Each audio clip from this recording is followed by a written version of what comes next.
The wind screamed across the red mountains of Crethus as boiling air rose from deep cracks in the ground. Sharp stones melted into black rivers, and the sky glowed with ash and fire. Every breath was a struggle, every step was a battle, every moment was a test of survival on this world. Even the smallest creatures had claws, the size of swords and acid for blood, and only the strong lived past their first season in this place called the Death World by those who dared whisper about it in the fundy stars above. Among them stood a young Crethari warrior named Tharn, his skin layered with stone plates hardened by years of crawling through lava fields, hunting ash serpents, and surviving thunder beasts.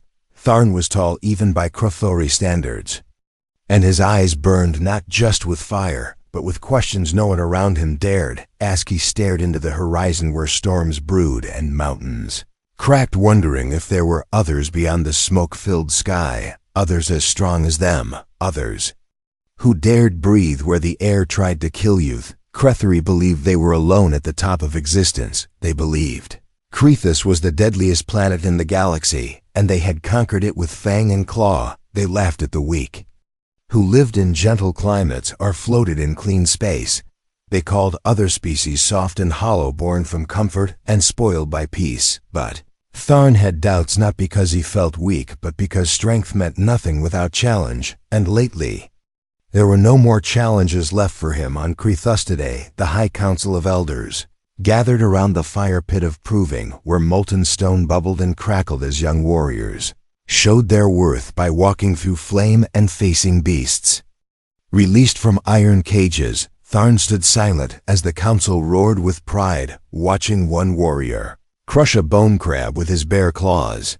Another ripped the wings off a sky leech and held them high for cheers. But Tharn did not cheer, he watched the sky instead. One elder called him forward. Tharn, son of fire, what do you see in the sky that you ignore your brothers proving? Tharn stepped forward, his voice deep and calm. I see nothing yet, but I wonder if one day something will come from above. Something not born of Crethus, something unknown. The council laughed. Old warriors slapped their claws together. Foolishness, said the head elder. Nothing can live where Crethus burns. If anything dares come, we will crush it and feed it to the stone. But Tharn did not laugh. He felt it in his bones, a strange pull like the silence before a quake. And then it happened. The sky tore open with light, and a strange black object fell from the clouds, trailing fire and smoke like a dying comet. It crashed into the ash plains beyond the proving grounds, sending a wave of heat and wind that knocked even strong Crethari off their feet.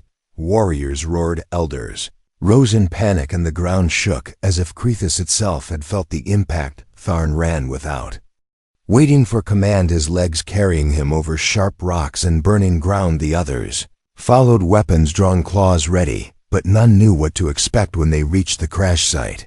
The heat was still intense, but not enough to stop them. The black object was not a meteor. It had edges and parts made by design. Pieces of metal melted under its own weight, and strange lights blinked weakly from within as the Crethari circled it. Weapons raised. A hiss came from inside, and a door opened. Steam poured out, and then from the mist stepped figures unlike anything they had ever seen. Soft skin, no claws, small eyes hidden behind glass, and thin suits breathing through tubes. Yet they stood tall with something strange in their stance. Not fear, not weakness, but calm. One of them spoke the language unknown, but the tone was strong, not begging, not shaking. Tharn stepped closer and stared into the eyes of the first human, who removed his helmet, revealing a face not marked by stone but by scars and fire, a face that had seen pain and smiled through it, a face that had walked through hell and kept going. The Crethari froze, unsure, confused. Then the human stepped forward and pointed at the cracked ground, then at his chest,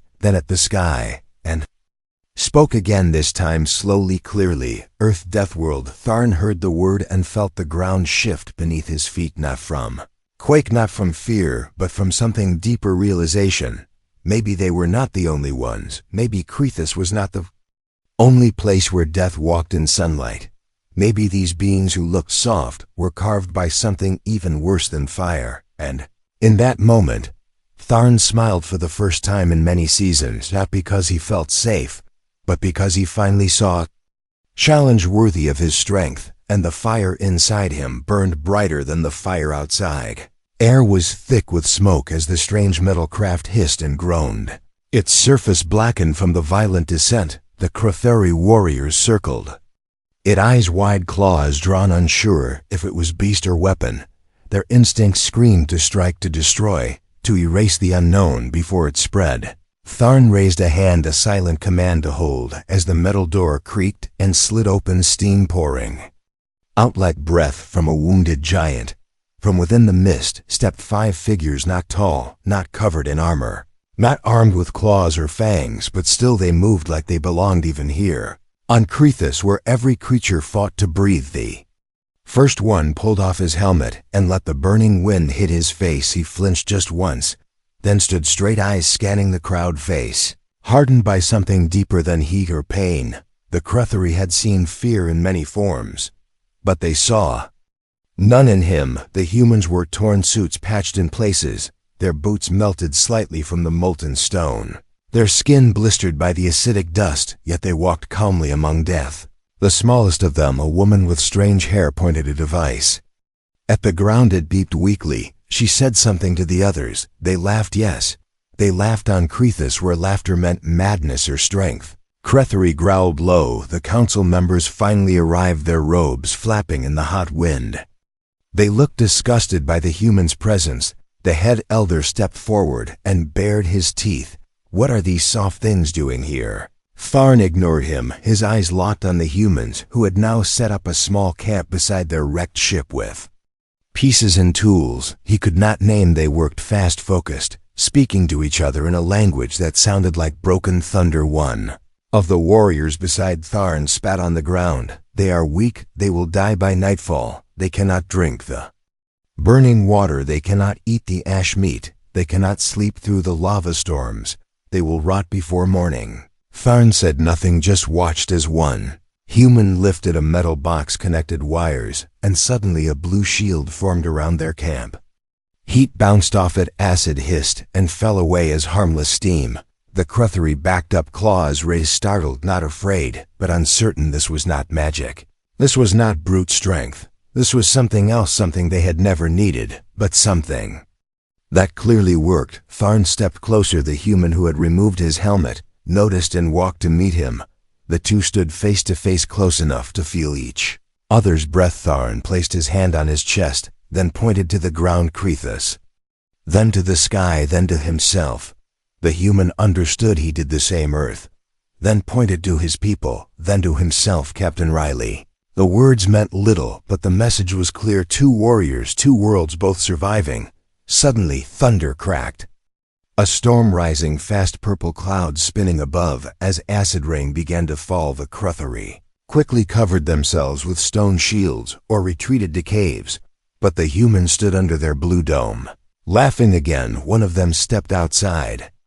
A large man with a metal arm. He lifted his face to the sky and let the acid splash against him. It burned, but he grinned his skin, smoking slightly, and shouted something wild. The others cheered. The Crathuri stared in disbelief. No outsider had ever faced acid rain without armor and lived. No one had ever laughed while it burned.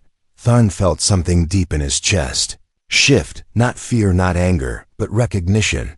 This was not weakness. This was a different kind of strength, not made of claws, but of will. The head elder turned to Tharn. We must crush them before they spread, before they poison our world with softness and lies. Tharn did not answer. He only watched as the humans repaired a piece of their ship using tools and strange energy beams.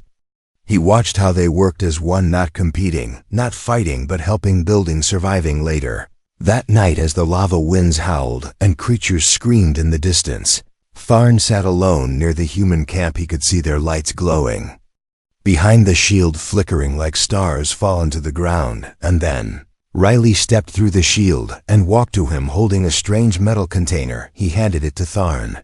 Inside was water, clear, not burning, not smoking, just water, the kind only found in the legends of Crethus.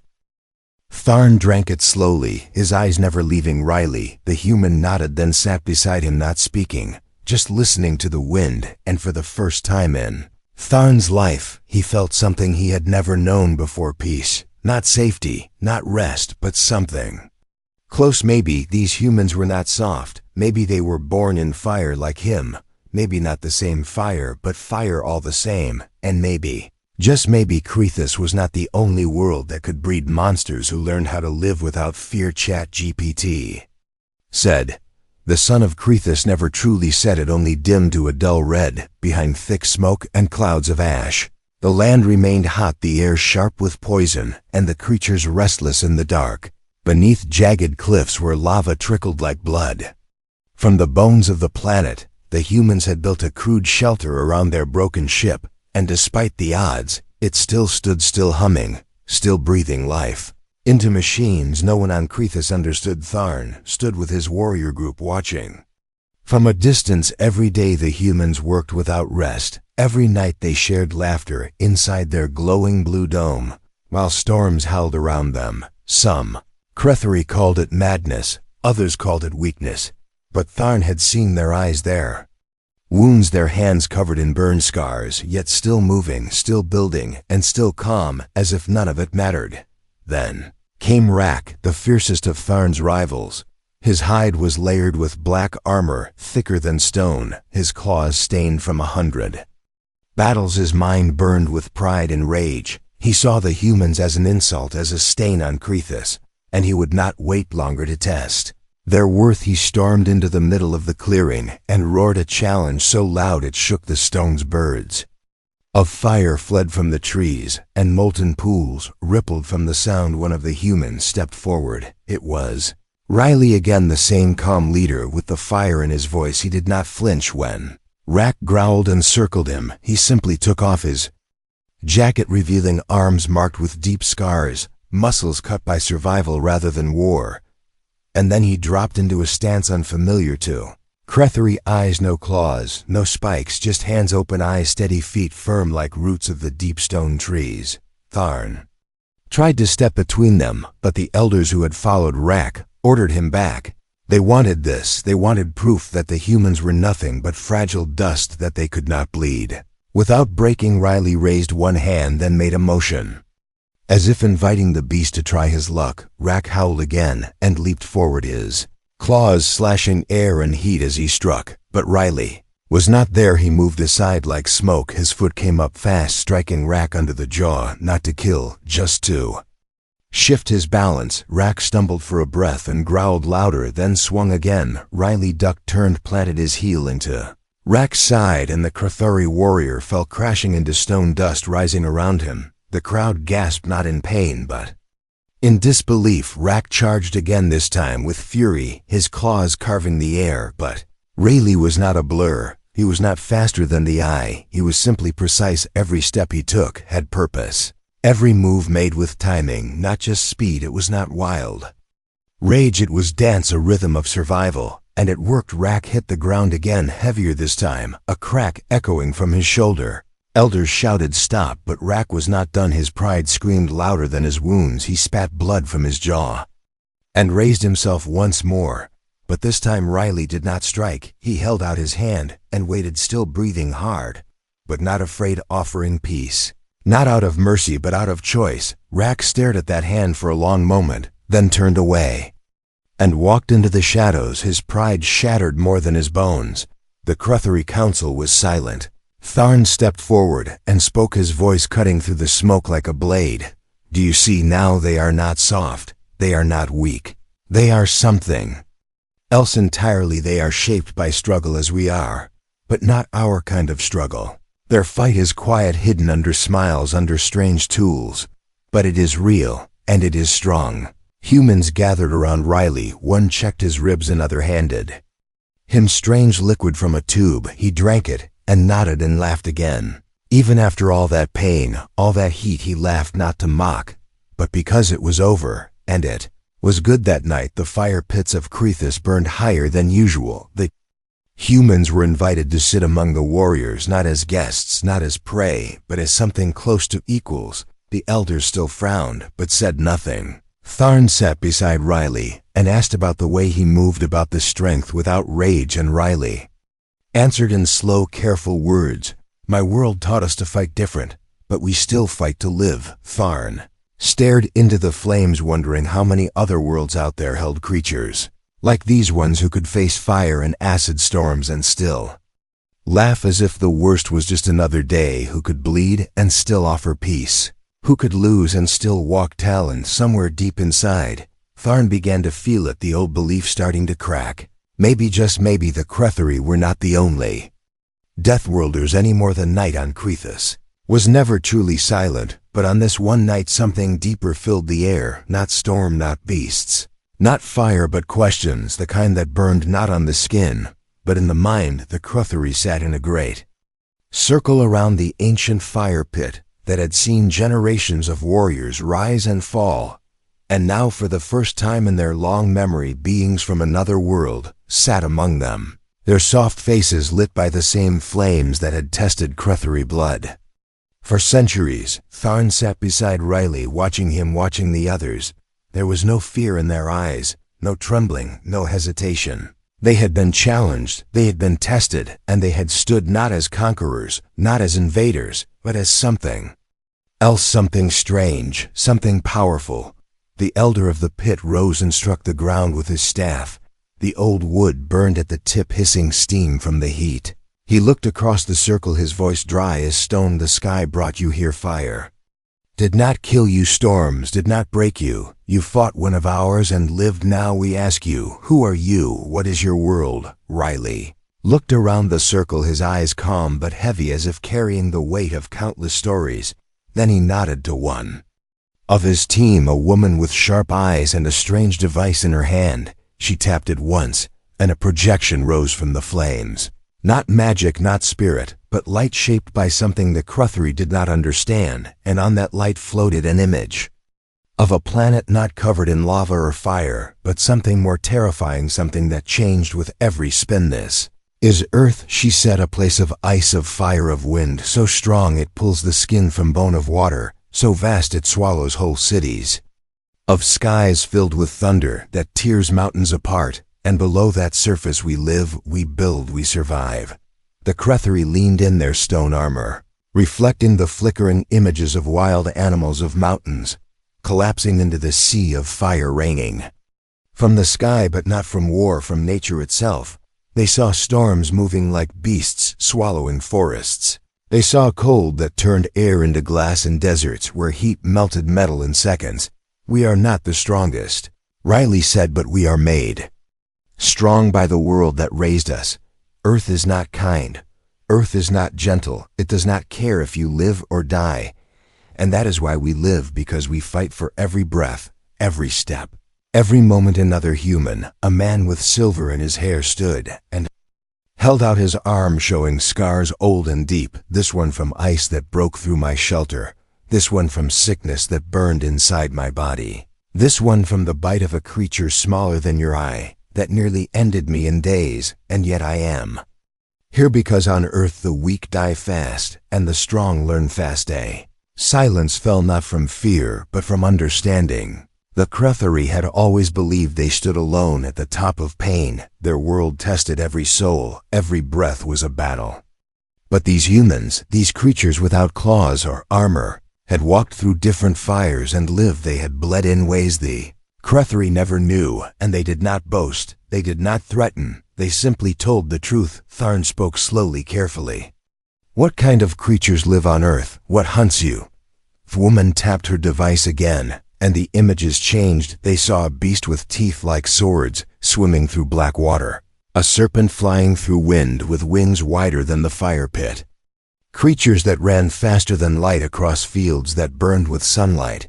Creatures that hunted in packs using sound. And shadow creatures that poisoned with touch or gaze or simple breath. We do not always win, Riley said, but we never stop. We bury our dead and build again. We lose cities and make new ones. We fall and rise again and again. Of the Cretheri warriors leaned forward. What weapons do you use? How do you kill these things? Sometimes we use nothing, Riley said, sometimes only our hands, our minds, our will, because Earth does not give time to plan. Sometimes you must fight with whatever you hold, even if it is only a rock or your breath another. Image showed humans fighting wildfires, building homes while storms raged above. Them carrying wounded through snow so thick it swallowed their legs, and still moving forward, always forward. Tharn felt something shift inside, not weakness, not shame, but a strange kind of respect, the kind that could only come from seeing another. Kind of strength, not better, not worse, just born from a different pain, one he had never imagined. The elders did not speak. The fire cracked, softly sending sparks into the sky, as if even the flames were listening. Riley stood then and faced the hole. "Circle, you are not alone," he said. "Not anymore. There are others like you across the stars, born in chaos, shaped by terror and still standing, and we are among them, not above, not below, but beside."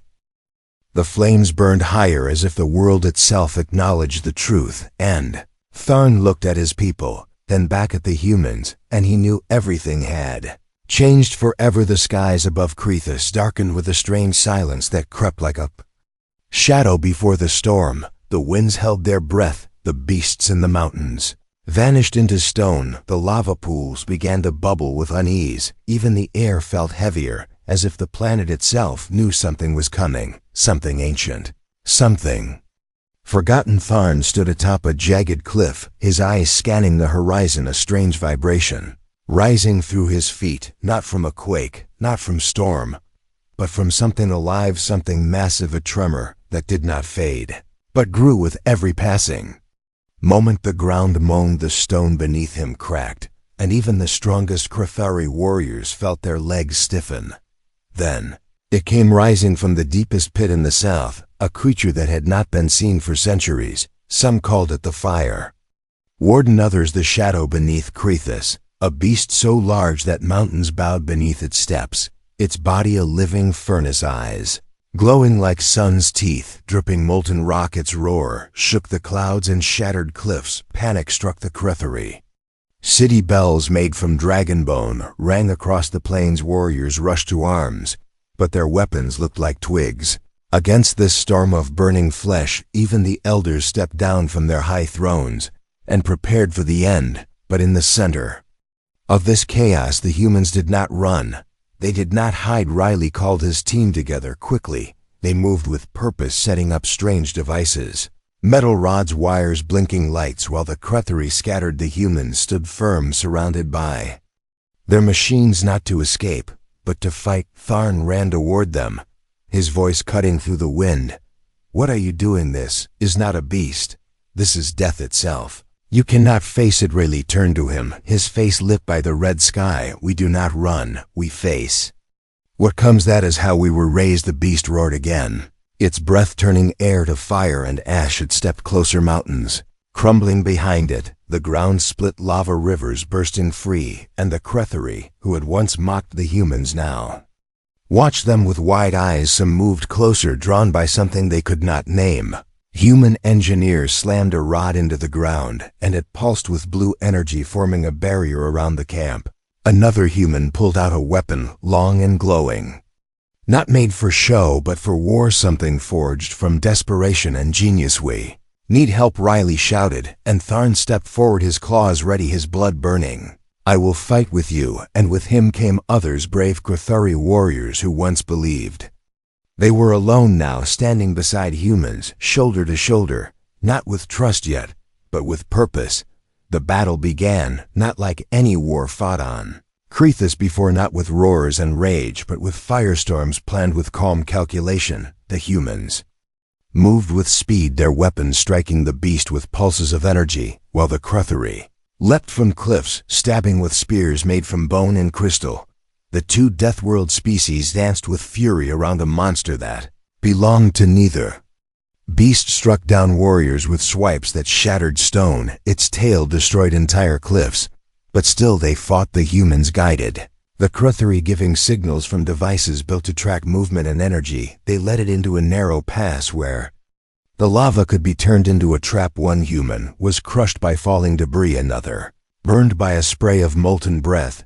But they did not stop. Their cries, not of fear, but of defiance, fueled the Crethari, who began to understand what it meant to fight like earthlings, not just with strength, but with unity, with strategy, with sacrifice. Riley climbed the ridge and stood at the top holding a device high. He shouted to Tharn now, and Tharn leapt into the pass, striking the crystal pillar they had set earlier. The ground beneath the beast collapsed and lava surged from all sides, swallowing the monster in a wave of fire and stone. Creature roared its death scream, echoing across the world. Then silence fell, the kind of silence that feels like breath held across an entire planet, the kind of silence that means something has ended and something else has begun.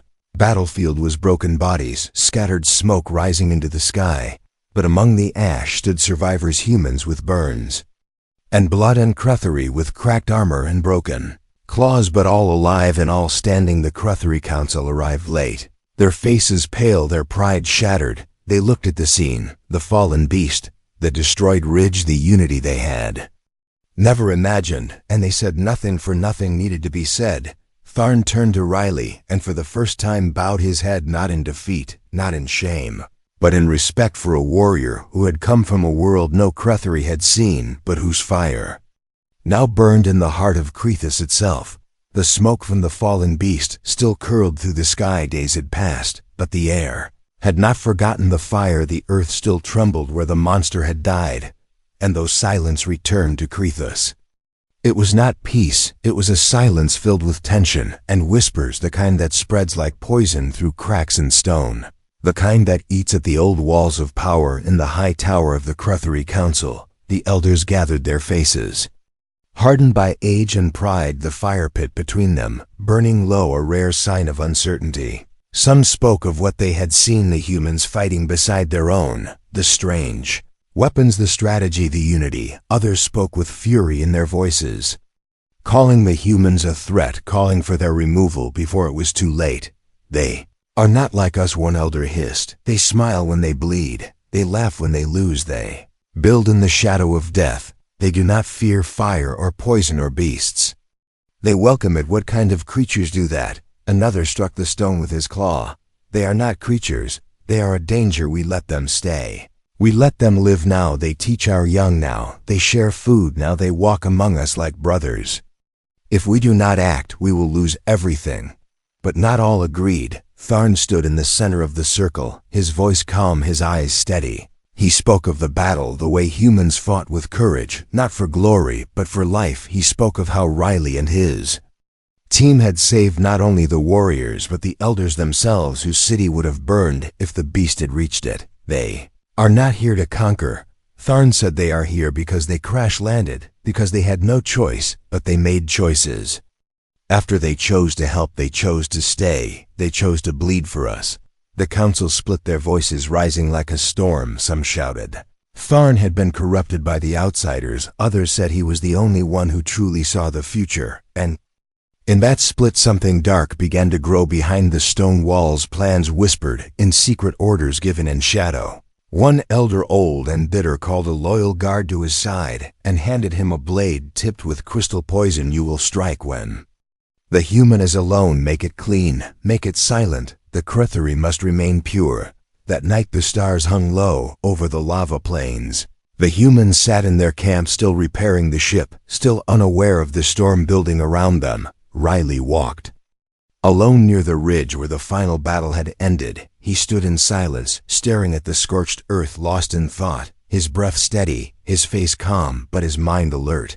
Heard the footstep before the blade came, and he turned just in time to see the glow of poison flash through the dark. The attacker lunged fast, but not fast enough. A young Cretheri warrior leapt between them, taking the strike across his side and falling hard into the ash. Riley caught him before he hit the ground. The attacker fled into the smoke, but not without being seen, not without leaving behind truth. The young warrior bled fast as stone.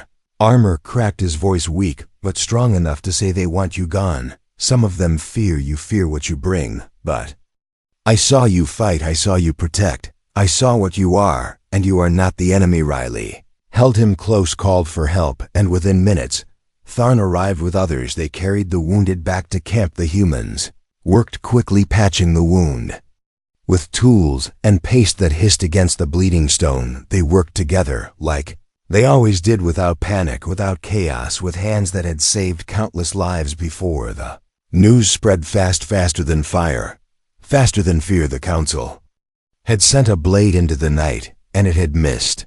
But not without cost. Now trust was cracked.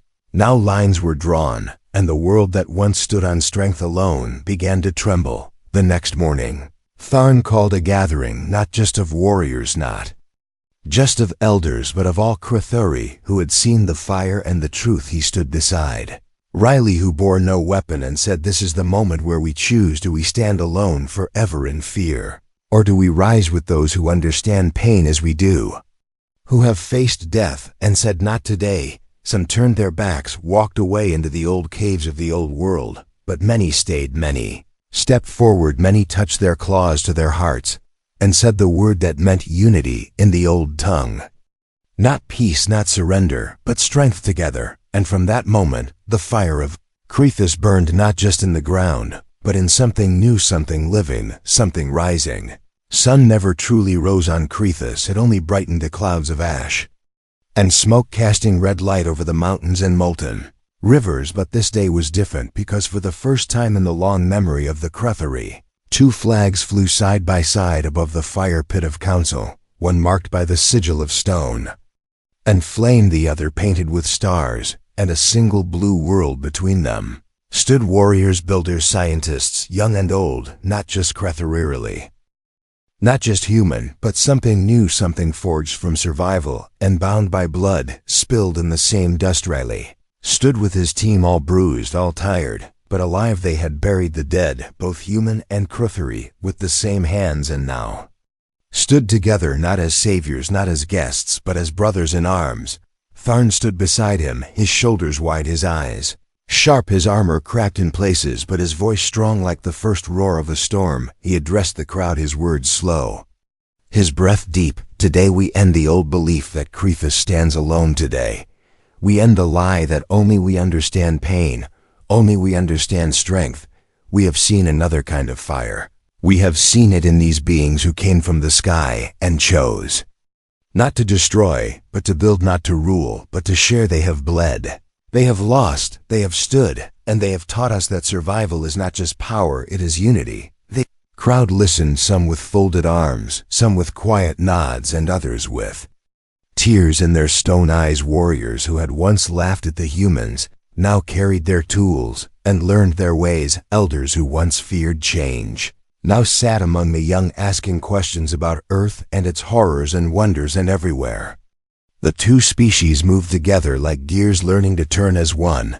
The damaged human ship was no longer just a wreck. It had become a bridge. Part of it turned into a shared station where Crithuri scientists worked with human engineers, mapping stars, fixing systems, blending knowledge like molten ore, forming something stronger than either alone. The blue shield they once used for defense now protected shared fields where food grew from both worlds. One side soil from Earth, the other ash from Crithis, and yet in both green life rose from black death. One child, Crithuri, born during the battle, was named Solari, meaning both sun and unity, and a human medic became her godparent, chosen not for tradition but for love. It was a small thing, but it echoed louder than any speech, louder than any roar, because it meant the future was no longer a tale of fear, but of hope. Still, not all was simple, not all was easy. Some Crithuri still grumbled in the shadows. Old beliefs are hard to kill, harder than beasts, harder than time. But they no longer ruled. They no longer had the power to divide, because the people had seen truth, and truth once seen cannot be forgotten. In one corner of the shared outpost, Riley and Tharn stood over a map, not of Crithis, not of Earth, but of the stars. Riley pointed to systems marked with warnings, to planets labeled hazardous, to places humans had tried to settle but failed. "This one," he said, "is called Arkan. 12 gravity, too strong, heat beyond tolerable, radiation. Storms every month, but we survived there for 2 years, until a quake split the planet in half. We left only because it cracked open and swallowed our camp." Tharn raised a brow, his voice curious and quiet. "And you call this place a failure?" Riley smiled. "Not at the memory, but at the lesson. We call it experience. Every world teaches us something, even if it kills us." Tharn nodded slowly, then asked, "What is the worst world you have seen?" Riley paused, then pointed to a system far from any known trade route. "A world with no name, just a code XN471. He said it rains acid frozen. Storms last for weeks. The creatures burrow through stone and smell blood from miles away, even machines. Corrode in hours. We lost 20 people before we left, and one stayed behind. To finish the last scan, she knew she would not survive, and she stayed anyway." Tharn stared at that point on the map, then at Riley. "You breed warriors through pain. You forge unity in fire." Riley looked back at him and answered, "And so do you, just in your own way." Together, they looked up at the sky, not with fear, not with wonder, but with something stronger, with readiness, not for war, but for discovery. And just above the red clouds, a new ship blinked into orbit, its message clear, its signal strong, requesting permission to land, not as conquerors, but as explorers. And this time Crethus would not roar in warning, it would welcome, because now Deathworld had met Deathworld, and instead of burning each other, they had built something greater, something that could reach across the stars and say, "We are still standing in the dark beyond the stars, where silence stretches longer than time and cold swallows even the fiercest flame." A signal moved through space. It pulsed not with numbers or codes, with a message written in pain, shaped by fire, carried by hands that had bled across galaxies. The message was not from a single voice, but from two joined in truth and carved in the memory of two Deathworlds now standing side by side. The signal reached a station on the edge of charted space, where old explorers watched the stars with tired eyes, and when they saw it, when they heard the sound behind the silence, they stood in awe, not from fear, but from recognition, for it spoke of survival and unity. It told the tale of Crethus and Earth, of beings once strangers, now brothers. It told the tale of fire meeting fire and creating something new. And across that distant station, someone whispered the words, "We thought we were the only ones." Back on Crethus, the lava rivers glowed softer as new life began to rise, not from magic, not from miracle, but from work, from sweat, from hands human. And Crethary, building with stone and steel, children ran across fields once burned by storms, chasing machines shaped like birds and laughing without fear, while warriors trained not for war, but for strength and peace. Riley stood with Tharn atop the high ridge where once the great beast fell. The wind carried the scent of ash and blossom, the sky burned with red and gold, and they watched as a new ship entered the atmosphere, slow, steady, respectful, its wings marked with the flag of unity, not Earth, not Crethus, but something made from both. "This is only the beginning," Tharn said, his voice calm and sure. And Riley nodded, his hand resting on the stone railing. "This time, when others come, they will not find enemies. They will find us. Not weak, not divided, not lost, but standing as one, a single flame, unshaken, unbroken, unforgettable." The end.